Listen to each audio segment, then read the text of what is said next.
ChatGPT can now connect to your financial accounts, and that is a much bigger shift than another budgeting prompt. OpenAI is rolling out a preview called Finances in ChatGPT, first for ChatGPT Pro users in the United States on web and iOS. The feature uses Plaid, so users can link banks, credit cards, brokerages, and other financial institutions, and OpenAI says Plaid supports more than 12,000 institutions. The promise is simple. ChatGPT stops guessing from whatever you remember to type and starts answering from connected account context. If you ask why your spending jumped, which subscriptions keep repeating, whether a debt payoff plan is realistic, how your portfolio is allocated, or how a major purchase fits into the next few months, the assistant can work from balances, transactions, investments, liabilities, bills, subscriptions, and upcoming payments when enough data is available. That is the useful version of the story. Most personal finance advice breaks because the details are scattered. One card has the subscriptions. Another account has the bill payment. A brokerage account may show risk, but not cash flow.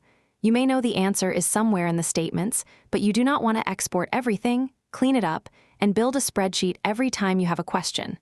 A chat interface that can summarize the mess is genuinely valuable.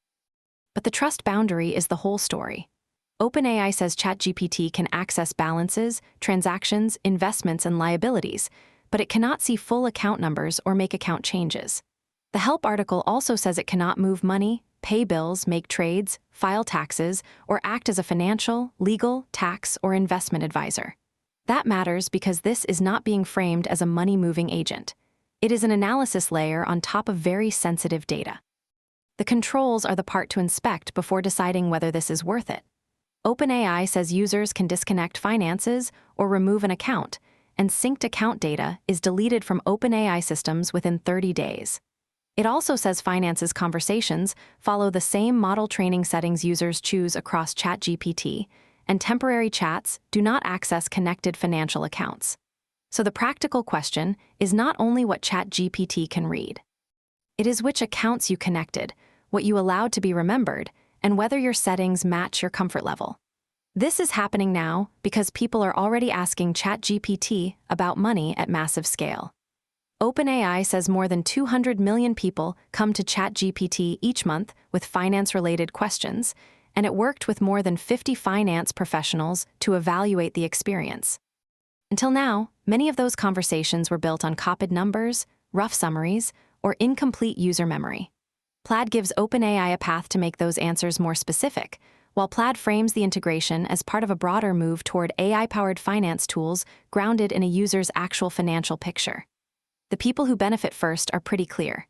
Users juggling multiple cards and accounts, people who hate spreadsheets, and anyone trying to get a quick read before a big purchase.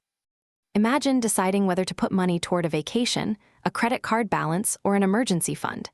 Instead of asking a generic question, you ask ChatGPT to review recent transactions, recurring bills, current debt, and upcoming cash flow. A useful answer might show where spending changed, flag repeating subscriptions, and explain the trade-off in plain language. A bad answer might misread a category, miss missing data, or sound too confident about a plan that still needs human judgment. Where I land is this: the feature may be legitimately helpful, but it raises the price of casual use. Connecting a bank account to a chatbot is not the same as asking for a budget template.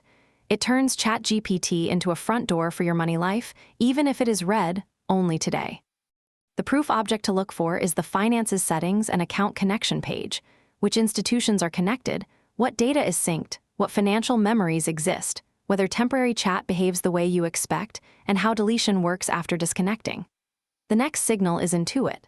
OpenAI says support is coming soon, and it describes future workflows around credit card approval odds, tax estimates, and connections to human tax experts inside ChatGPT. That moves the product closer to regulated financial workflows, not just explanation.